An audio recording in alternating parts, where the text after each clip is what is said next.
Welcome to the Italian Grape Geek podcast. Join us as we explore personal stories of travel and tasting with Italy's must-know grape varietals. Chart your own course with My Italian Grape Geek Journal, your personal tasting companion to accompany the series. Available now on Amazon.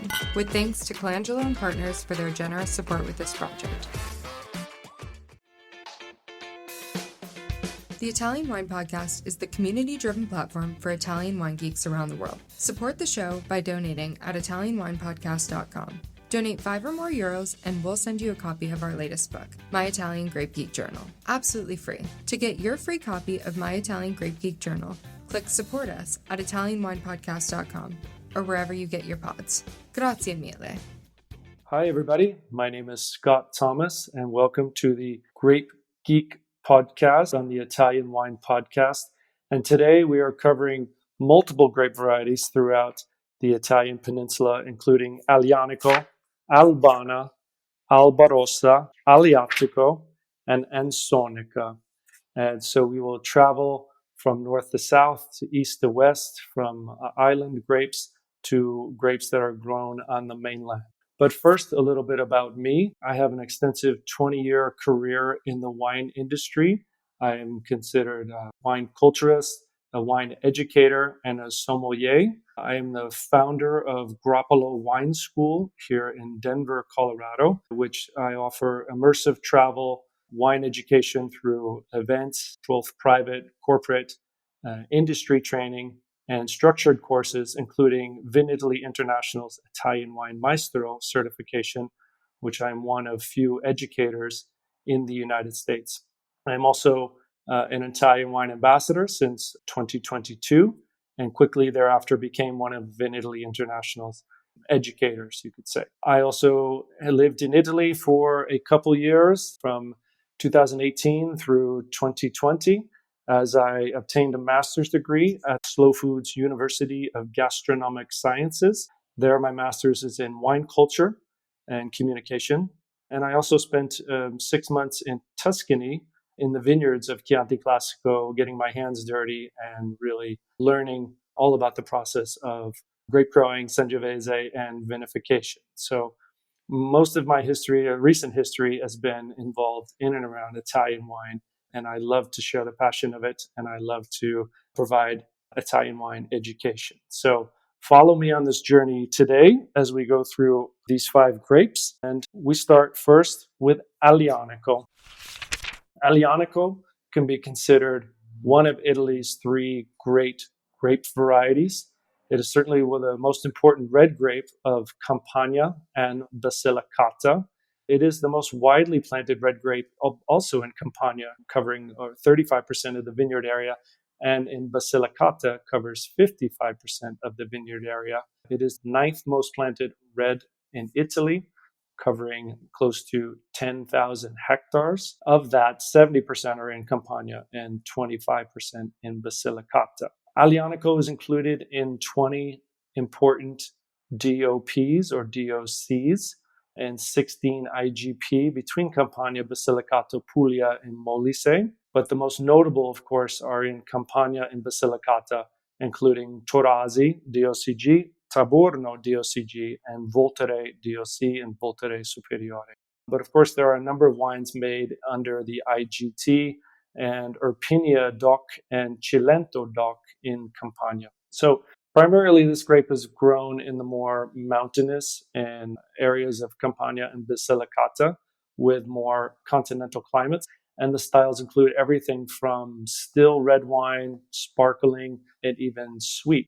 There are a lot of comparisons to other grape varieties that are released early with brightness, freshness, easy to drink. But then there are a range all the way to more serious and certainly more age-worthy wines because Aglianico has that ability. As far as genetics go, the largest number of biotypes are reported in Campania, so perhaps concluding that Aglianico was born there and then spread east towards Basilicata.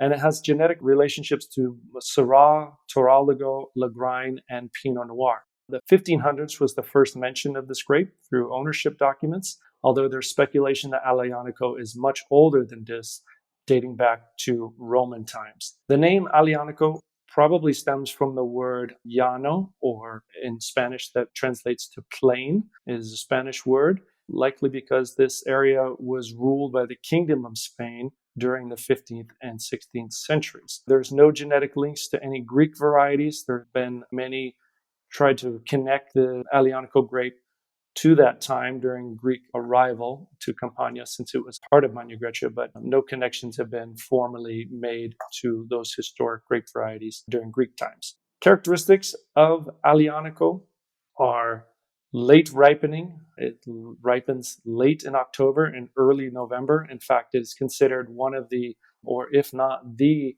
latest to harvest red grape in all of Italy, although Nerella Mascalese on Etna is certainly towards November as well.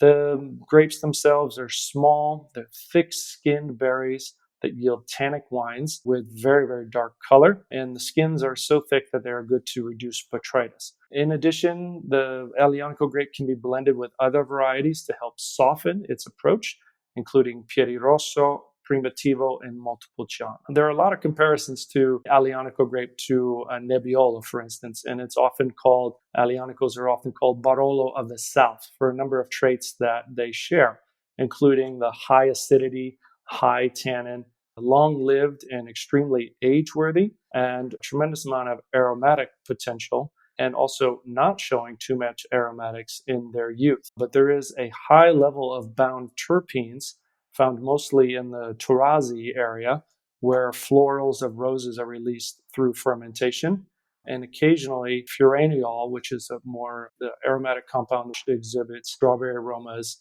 pineapple, as well as ethyl cinnamate for the cinnamon and kind of balsamic or medicinal-like herbs that it showcases. So there are some similarities with Nebbiolo or the Barolo of the South, with the exception of the color, of course, which is much darker.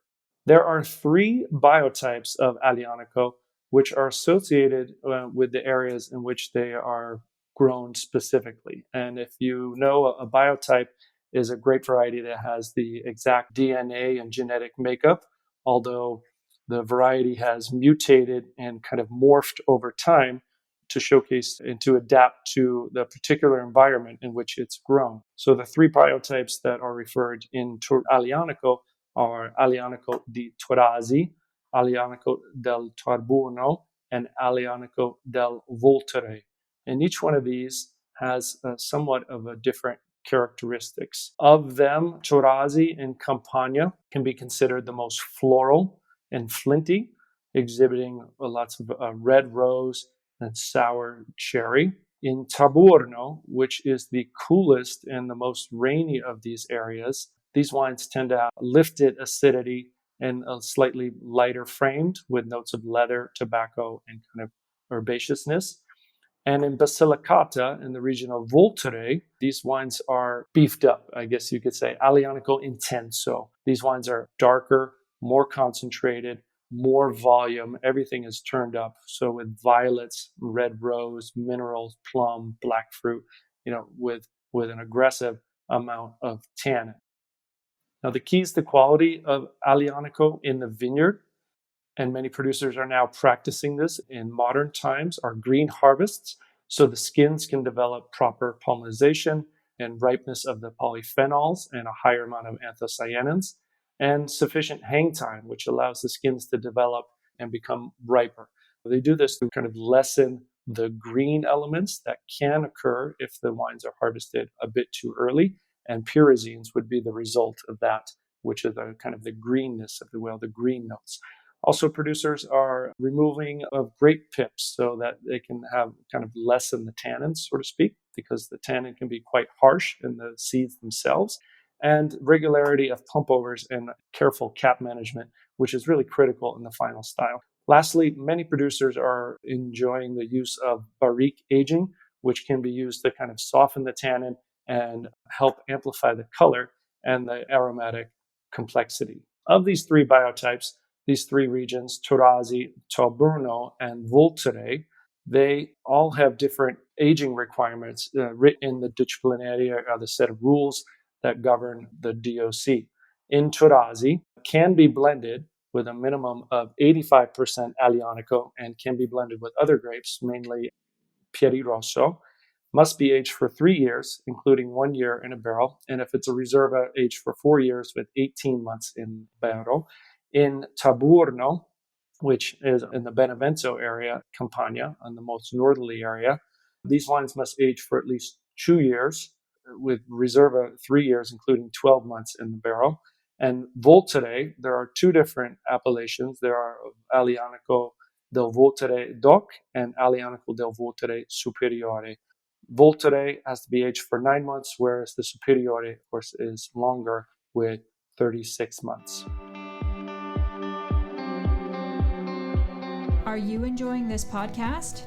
Don't forget to visit our YouTube channel, Mama Jumbo Shrimp, for fascinating videos covering Stevie Kim and her travels across Italy and beyond, meeting winemakers, eating local foods, and taking in the scenery.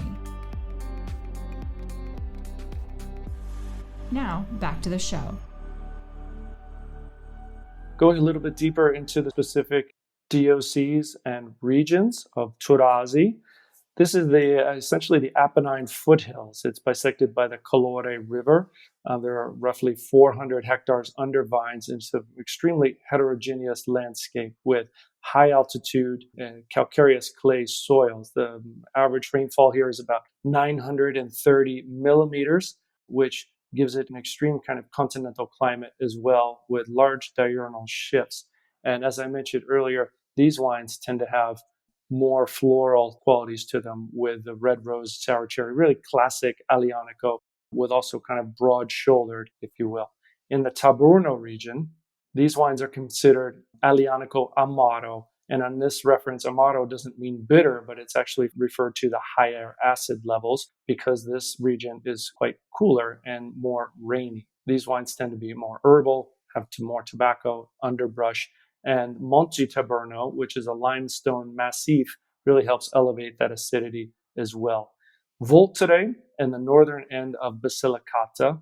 Voltere is an extinct stratovolcano, which last active 170,000 years ago. It goes up to an elevation of about 1,300 meters above sea level, with 7 peaks, which profiled look like a vulture. These wines tend to have more fruit, more tannin, more body, and they're powerful and energetic. It is an amplified style of Aglianico. Altitude, no matter where these grapes are planted, is a key factor in with acidity, like many other regions. And when there are large diurnal shifts, these wines tend to have more brightness to them, in addition to firmness of tannin and kind of fuller bodied. In a personal experience, I would say one of the most memorable Aglianicos that I had was early in my wine career, maybe 20 years ago, which is a classic producer named Maestro Berardino, the Reserva Radici. Stuck with me as I was tasting and thinking, wow, this wine is so complex. I believe it had 10 years of bottle age at that time of tasting it, and the influence of tertiary with smoke and tobacco and the level of depth and complexity was just beyond me at that time when I was young as a student. Learning about Aglianico through this wine really encouraged me to kind of seek out more producers. Lately, I've been enjoying the wines of Quinto Decimo, which is a young winery. It was founded in 2001. And these wines are absolutely pure. If you can find them, they're made in very small quantities. And also from Turasi, I Fevati, which I work with regularly, the Reserva, the Terzo Tratto, and I believe their current vintage in the market is 2012. Again, they're showing these beautiful examples of tertiary aromas in addition to kind of red fruit and floral notes. From the Taburno area, the Cantina del Taburno is a co-op. They produce fine quality Taburno wines as well as Ra Rivolta. And if you're looking for wines from Voltere, they're becoming more accessible thanks to producers like Elena Fucci. Her Titolo wines, or Titolo and Amphora, a modern producer without being a modernist, really helped bring a lot of attention back to this historic area of Basilicata, as well as Paternoster, which is considered kind of the hero producer of the area, and the famed Don Anselmo wine that they produce. Food pairings, I think of this as a grape that is paired considerably well with dark meats, either grilled or smoked. I remember serving them in a steakhouse often, and they were perfectly paired with anything that had a beautiful char to it. I would also say, too, for collectors out there, that Aglianico wines, especially Torazi and Voltere, they still represent some of the greatest values in Italian wine, should you want to purchase these wines and hold on to them to collect for future.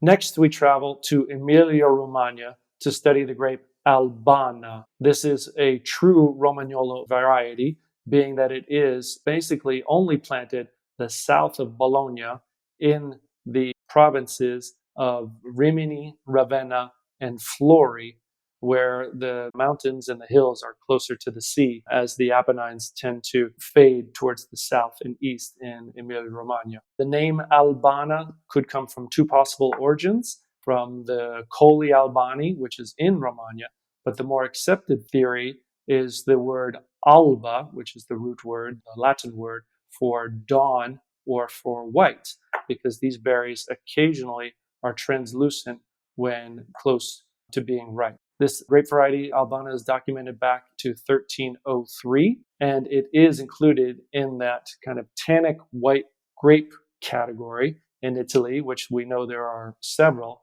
and is sometimes described as a red wine in white clothing. Albana is very fascinating because it can include everything as far as styles of wines, from dry all the way to incredibly sweet and luscious through Passito wines. And in general, the wines are quite full-bodied across the board, whether they are dry and or are sweet. Albana has a direct parent-offspring relationship with Garganega, and Garganega, as you know, is mainly found in the Veneto, but Garganega is a very popular progenitor of other grape varieties, and that means that Albana is siblings to Catarratto Bianco, Malvasia di Bianca Candia, Marzamina Bianco, Trebbiano Toscano, Montonico Bianco. And all of these share very similar traits where they have relatively long bunches, almost scrawny in some senses, with not as many full berries, and relatively high acidity across the board for all these grape varieties. Albana also demonstrates thick skins, which is perfect to avoid the gray rot, which is not the preferred type of fungus in the vineyards, but the muffa nobile, the black rot, if you will, which is botrytis. It can handle botrytis very well thanks to thick skins. Albana is also fairly early ripening, accumulates sugar very, very quickly, which is very well suited for Passito wines, for the dessert-style wines. One of the challenges in the vineyards is that the juice oxidizes extremely quickly and turns brown very quickly after pressing, and you need to have low yields in order to express the best of Albana. In the glass, Albana exhibits flavors and aromas such as apricot, ripe pear, papaya, acacia honey, even ginger and exotic fruits, with moderate acidity, but again, more full-bodied and kind of a waxy texture with a noticeable amount of tannin and astringency. The sweet wines, however, can be more, as you would think of a sweet wine, and Passito wines have these beautiful honeyed tones to them, a richness and kind of an elevated amount of acidity as well. And Passito wines in general are immensely sweet and thick, but also quite remarkable if you have the chance to try them. Historically, Albana is grown on calcareous sandy limestone soils in this area. They're called Spongione Romagnolo, which are rich in fossils. These soils were developed in the Pleistocene era, and these wines tend to retain a tremendous amount of acidity because of the limestone and clay elements that are in here.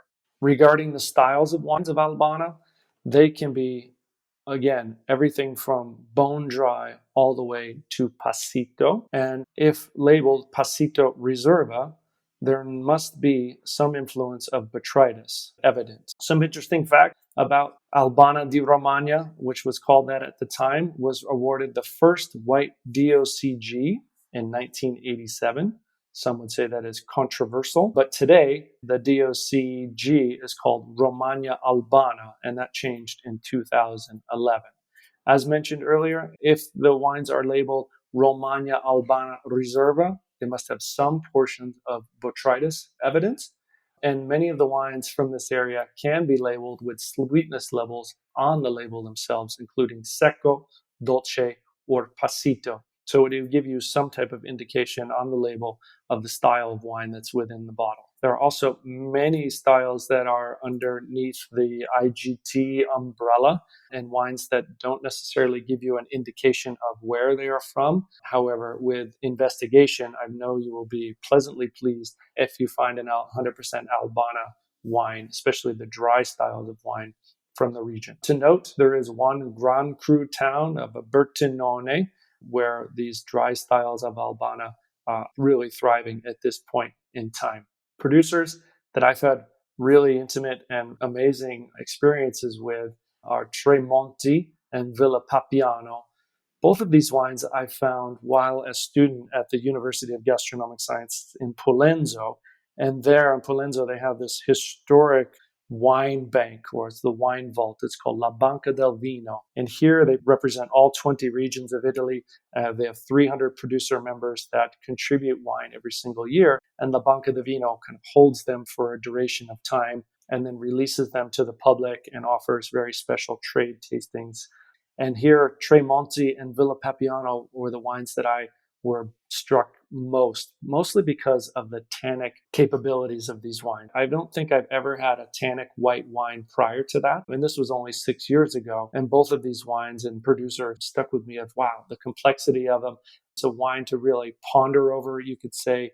And I believe it is true to say that it is a red wine in white clothing. Villa Papiano is under the IGT. You can find them. They ferment in amphora, which gives it a little bit more tannin and depth flavor. Tremonti both make the passito and still wines as well. Another producer to look for is Fattoria Zerbina for mostly their sweet styles. Considering food pairing and these wines, especially the dry styles of Albana, I recommend something that has more fat to it, slightly richer dish. So you can get away with risotto with a really creamy cheese, or oily fish, or duck, which has a large amount of fat to it, as well as coniglio or rabbit. For the sweet wines of Albana, the Bensone, it's a traditional dessert wine that hails from Modena. They pair quite well together as well. And a personal anecdote, I was once asked if I was an Italian grape variety, what would I be or who would I be?